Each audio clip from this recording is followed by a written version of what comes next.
welcome. This is the 2019 free agency early frenzy. So, as of June 30th, 2019, 6 p.m., free agency took off. So, there has been some surprises, but then not really if you look at it. So, let's just start right off the bat. The most impact that everybody has looked at so far was the signing of Kevin Durant and Kyrie Irving signing to the Brooklyn Nets. So everyone was shocked that they chose Brooklyn Nets over the Knicks because, people always say the Knicks are the mecca of basketball and stuff like that, but that's old way of thinking. You got two teams in New York, one in Madison Square Garden, of course, the original, the Knicks, and then you got the Brooklyn Nets that's at the Barclays Center. The younger generation, they don't come up underneath the same value of that. So, if anybody been paying attention, when the Barclays Center came up in the Brooklyn Nets, Jay-Z was a partial owner, whether it was 1% or whatever his percentage was. He was a partial owner. Of course, he's from Brooklyn. And during that time, they wanted to use Jay-Z's influence. Now, this is all allegedly what I'm saying. This is no fact. But this is just me been paying attention to the script or what's been going on.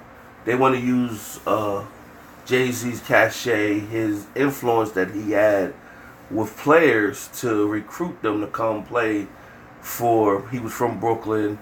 They did this big thing. They had a poster of Jay-Z on in Manhattan and with the $1 billion owner or whatever, and using Jay-Z cachet to will players in. Now, at that time, there was a young LeBron James who was eventually going to come up for free agency, and then Jay-Z and LeBron used to really rock out hard. And they used to do parties together and everything like that.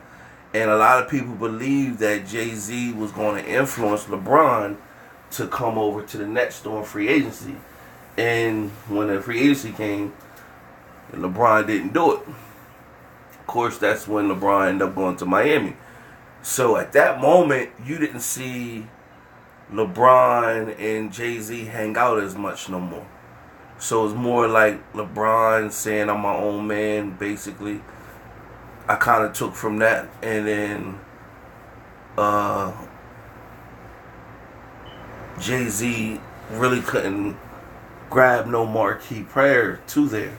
So from there, you had Jay-Z still will show his appearances on the sideline, but then Jay-Z relinquished his little 1 or 2, 3% ownership so that he can be a part of the Roc Nation Sports Agency. So when they launched the Roc Nation Sports Agency, he used his influence to start recruiting players to be their agent. Now I don't know exactly what his role is, but it could be just the same role, using his cachet to recruit. But nevertheless, he started getting a bunch of different athletes. What major athlete he recruited? Kevin Durant. He got Kevin Durant.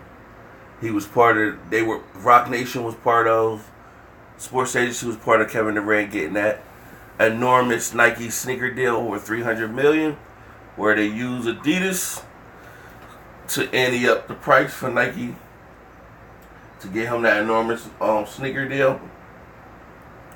And they had Durant in the back. Follow the steps. So Durant made his move. He wanted to get his championships. He became a free agent. Once the the main person, Stephen Curry, was okay with him coming to the Golden State. And once that became a thing, he came over. Like LeBron did with Miami. Grabbed 2 chips and now up for free agency. Slid in, got his 2 chips. I'm out. That was always the plan. Now, you dig a little deeper, Durant is part of a lot of investments. One of his investments is a tech company that's Gary started up on the East Coast. And he's a heavy investor in that. So he has a lot of opportunity over here on the East Coast that makes sense for him to be over here. So that was one plug that Kevin Durant strongly was considered going to the East Coast. I think it was already a done deal. It was just a matter of him just humbly playing and moving on or whatever. But nobody anticipated he would tear his Achilles. But that's neither here nor there. Now, if you look at Kyrie, it's always been known that Kyrie was going to get out of Boston. That's been the rumors been circulating on that since the minute he left Cleveland. Like he wanted to go straight to New York.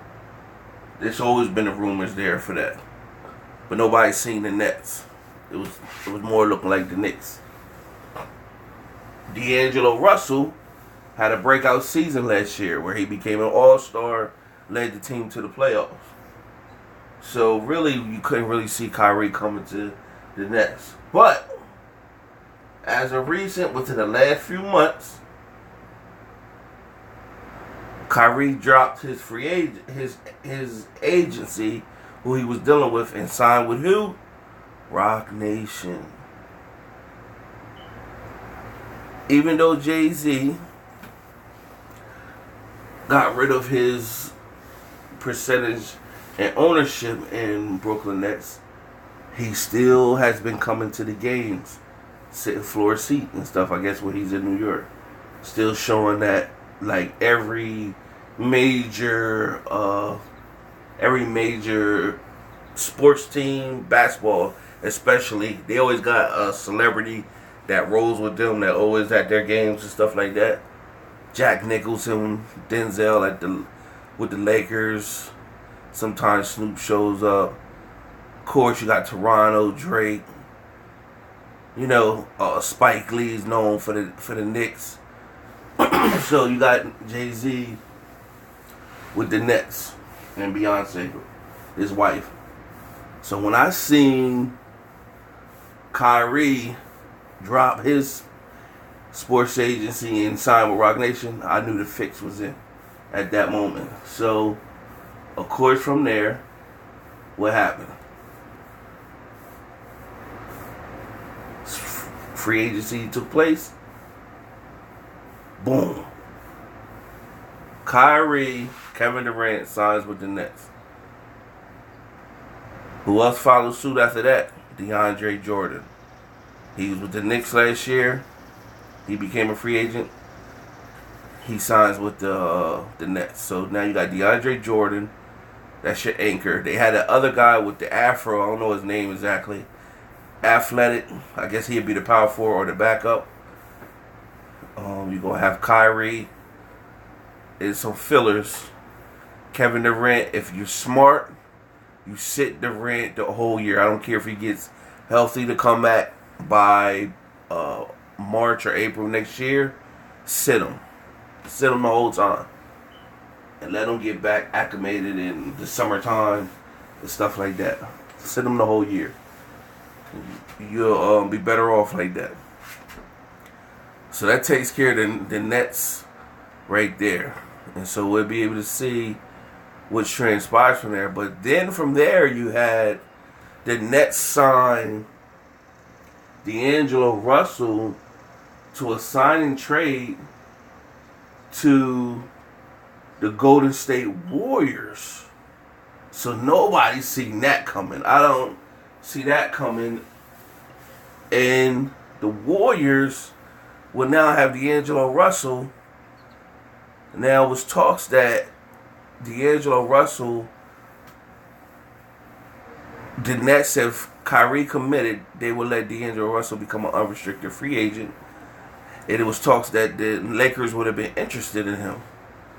Now, of course, you already know Lakers already traded for Anthony Davis. So, Russell is, he's a young point guard. They saying he's matured because he had a breakout year. Now he's going to the Golden State. So what they're looking at, we're going to make Steph Curry the 2 guard and not have him have the responsibility of trying to direct the team as a point guard. We're going to let D'Angelo Russell to be more settled in that realm of a point guard. However, I don't know how that's going to work because Steph Curry, he doesn't need the ball in his hand. Like, he's not a dominant ball handler because he runs through screens and stuff like that. And they're going to let Clay be the small forward instead of the 2. And then let Draymond be the power forward. I don't know if that was the move. I don't think that was the move. Clay, if you Clay, I let Clay sit out the whole year again. Even though ACL injury don't take as long. We seen Adrian Peterson from Minnesota Vikings, running back. He's a freaking nature. He came back in 8 months and he was a beast. But that's a freaking nature. Let that thing heal fully, a full year. Sit out the year. If y'all make it to the playoffs, y'all make it to the playoffs. But don't rush it. Let Clay come back fully healed the following year, 2020 season. However, so if I'm Golden State, I wasn't made to move for D'Angelo Russell. But people believe that they made that move so that they could intervene Lakers from getting that move, from getting D'Angelo Russell or whatever, making the Lakers more dominant. So, but it doesn't really help your team much because signing him takes up majority of your cap. But y'all need a serious bench. Signing back all them guys is, let them relinquish all of them. You need a more focus on your bench so that way when Clay does come back, y'all be fully intact. The bench is terrible. They need to go get JaVale McGee. He should be one of the top players that they go get in free agency. You don't need DeMarcus Cousins. He doesn't fit well with Golden State. He didn't. No knock to him. His game just doesn't fit well with Golden State or whatever. So JaVale McGee fits far more better. He needs to be someone who the Golden State needs to go after. So you go from there. The Kemba Walker to Boston Celtics.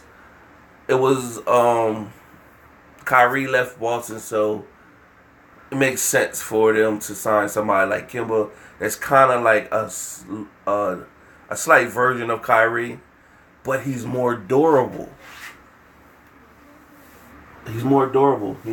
Kyrie gets little nagging injuries. Like, he was injured majority of the first season he was with Boston.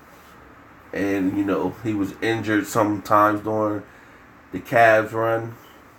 Injured in Duke first freshman year. So he always had nagging injuries. Kemba's been durable, and he has earned the right to get that big contract like that. So salute to him or whatever. So that allows Boston to be more formidable. And a lot of people say, well, Charlotte, what are you doing? Charlotte, what are you doing? Michael Jordan.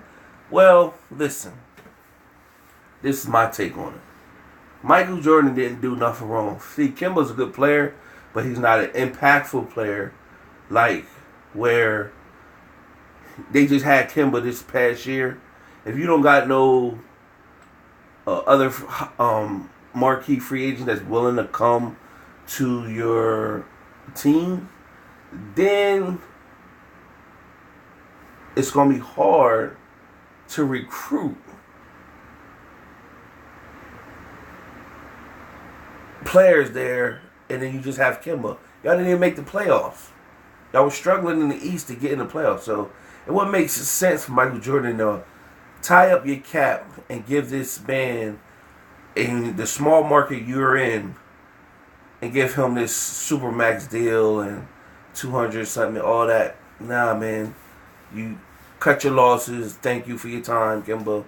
Let somebody else take you in another market, and we'll build from the draft. But Charlotte Hornets, they've been getting snubbed though on like the draft picks. Every time there's been like marquee players in the draft, they should have been like number 1, number 2. They get like number 4, somewhere where the draft ain't that good. Like the year Anthony Davis came out, they should have been number 1. They should have been the number 1 draft pick that year. You know what I'm saying? Cleveland had the number 1 pick for like at least like 3 out of 4 years, something crazy like that. Like, come on, Charlotte should have been somewhere in there, because everybody allegedly thinks the draft pick is rigged anyway. So I'm saying Charlotte has been snubbed. Like, this could have been a year that they should have had a top 3 pick where they could get a marquee player. You get the Pelicans. They already had a number 1 pick. They already had a number 1 pick within the last 7 years or whatever. So they get another one. That's bogus. How does Cleveland and Pelicans get these number 1 picks like this, and Charlotte never get none? You're not helping spreading the wealth. Zion would have been perfect if he would have went to Charlotte. Getting the number 1 pick at Charlotte. Perfect for them. Helps the franchise. Or whatever. Nevertheless, another story, another day. So you had Charlotte. They signed Terry Rozier from Celtics, 6-man, to like a $58-60 million deal. I guess they had to spend some money, so whatever. Just going to give him the chance. If he is who he think he is, he'll be able to. He gonna get all the time he need to show the world he really that guy. He had a successful year that Kyrie was injured, but when they got in the playoffs, he really fell short. So it really showed that we don't know. So y'all had Cleveland on the fence. You didn't pull it out. So he, after the season, he kind of said he held back his game because of Kyrie not getting minutes. All right, well, you're going to get your time to show yourself here at the Bobcats. So salute to him. He did cash in with the $58-60 million contract. So salute to him. Also, you had Al Horford, free agent. This was interesting. He's at the 76ers. Nobody's seen that coming. 76ers. Wow. That was a big wow. Because now what you have, I don't know if him and Embiid could play together, because they both play with their backs to, to the basket post. But they both could step out and hit jumpers, so they could intertwine with that. But if Embiid gets injured, you do still have an anchor. So I don't know how that's going to work, but that was an interesting pickup. Can't say it was a bad one. It was a decent pickup for the Sixers. But that internalized, they're in the process of doing a sign and trade to Miami with Jimmy Butler going to Miami. So it's a lot of moving parts here, but all connected. They gave Tobias Harris a big max contract. I'm not sure about that. Tobias Harris, he earned it because he's been battling with a lot of different teams where he's been a solid player, but it's like really like he's not like a top tier player. And he could have the argument to say, well, part of my game was held back because of Jimmy Butler being in they both play like the same position, small forward, so he could say that. So we'll go with that for now. But we don't want to see. You'll know where he at after first month. If he's that guy, he's coming out the gates first month of the season, upcoming season, giving you 23, 24, 25 points. Easy. Dropping guys off or whatever. But if you see him struggling, oh, he need a couple months to get acclimated and all that, you see him struggling 17, 18 points, nah. It was a bust, worth a bad contract or whatever. So he gonna get the chance to show if he really that guy. So Jimmy Butler to Miami? Why Jimmy? Jimmy Butler's in a great position. No matter what team he went to, they all gonna give him the max. So he's in a great position. Why go to Miami? Do you not want to contend for a chip? Why go to Miami, man? Like, Miami ain't got nothing over there. Nothing. I don't know. Maybe he just going there for the environment. It's a party town, the weather, and, But I don't get that one, Jimmy. I don't get that one. Why Miami, man? So, I don't know if that deal is finalized yet, but that's what the word is. He's going to sign the trade to Miami. I don't know. That don't make sense. Because he can go to other teams and get the max and contend or whatever. But I think, if anything, it's more of the party town or whatever. But they don't have enough over there that's going to contend or whatever. But I heard that Miami is trying to pull off where they can somehow snatch Bradley Beal from the Washington Wizards to join Jimmy Butler over there in Miami. And if they do that, they got a little something there. They have a little something if they got both of them. I don't know what that transpired to, because both of them has never been a player to, like, I look at their complementary players, but they're not the player that's, we going to get this. Put the ball in his hands, he going to take us. They just been complementary players to that player. So we'll see what else we have out here. That's Damian Lillard. He has signed a big hefty extension with the Portland Trail Blazers. So, that's a no-brainer. Salute to him. He has earned all his contracts. You have, we already said Kemba. Who was signed? Klay Thompson. That was a no-brainer. They gave Klay the $590 the super max. They didn't have to. They could have stayed with the 160, but Klay earned it. He got you 3 rings. So he got his 190. Cool. You got him in the bag. Let him rest for a year. Now you get to, you got Taj Gibson. He went to the Knicks. I don't know what that's about. Julius Randle. He went to the Knicks. I don't know. I guess, they got their anchors just to make the team a little better, Whatever. That ain't much about nothing. You had J.J. Redick to the Pelicans. At this stage of J.J. Redick's career, you will be thinking he wants to go somewhere where he can contend. You go to the Pelicans, man. I don't know about that. Maybe guys don't really, they don't care much about winning a ring. They just out here. Because he should be trying to get to a contender. I thought he would have been perfect for to go to, he'd be a nice piece to a contending team. So I didn't understand that move. You had Andre Iguodala traded to the Memphis Grizzlies.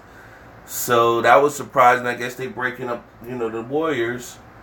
But then Andre Iguodala recently, like a week ago, he did an interview on a Breakfast Club where he kind of slighted Golden State, where he was saying that last year when he was injured, they said he had a bone bruise, but it really was a fracture.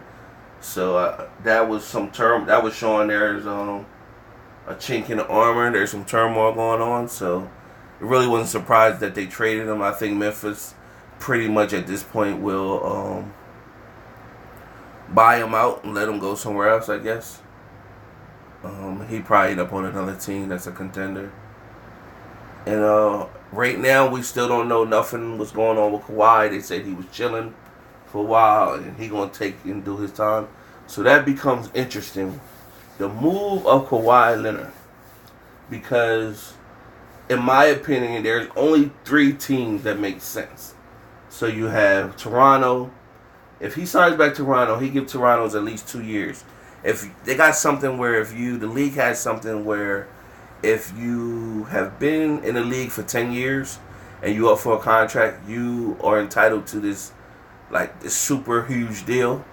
So if I was him, that would be something to think about. Or you got the Clippers, in which many people believe the Clippers are the West Coast Toronto Raptors or whatever. So right now, when the West is no team is really that dominant, the West is really considered wide open or whatever. So even with the Anthony Davis moving to the Lakers, they're not dominant. They're not as dominant as people think they are. LeBron is fading, even though the numbers don't say that, but he's fading. And Anthony Davis has been injury prone, and he has never been somebody that was just like a killer out there. He put up good stats, but if you look at his stats match up with Kevin Love when Kevin Love was in Minnesota Timberwolves, Chris Bosh when Chris Bosh was at the Toronto Raptors. People don't speak to that, but if you look at the numbers, do the statistics yourself, the numbers match up. Look at the numbers. So it's nothing special about Anthony Davis. Big man, he can put the ball on the ground a little bit. But we've seen this type of player before. Kevin Garnett, Dirk Nowitzki. And Dirk got a chip with a bunch of other players. So he's not that player. So Lakers not as dominant as they want. So you got Lakers right now sitting like, wow. All the other players we was thinking about getting, Kimba, D'Angelo Russell, got snatched.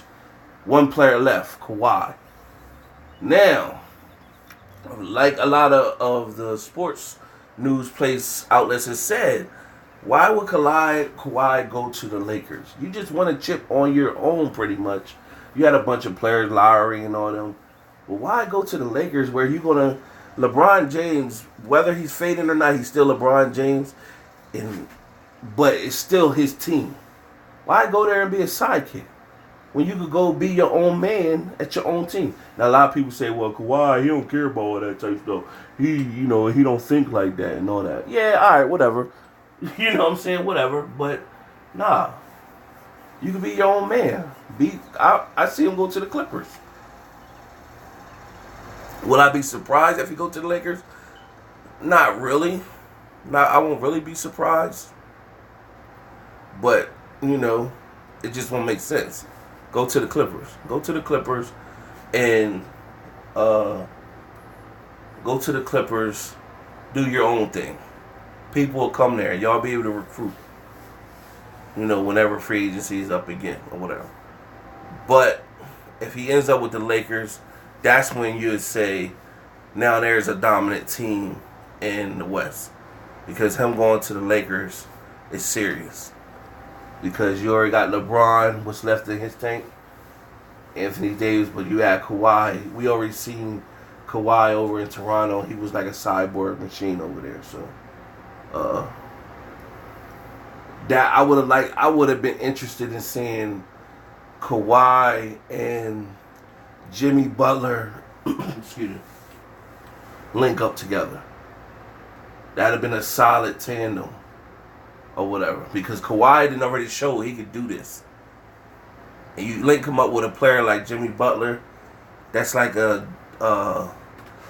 another variation of Jordan and Pippen type situation. And not saying Kawhi is Jordan. Nowhere saying I'm not saying that, but a variation of that or whatever. And they both get after it on defense.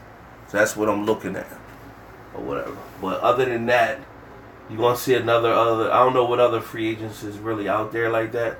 You may see some trades or something, but in a nutshell, that's the conclusion of the early free agency moves.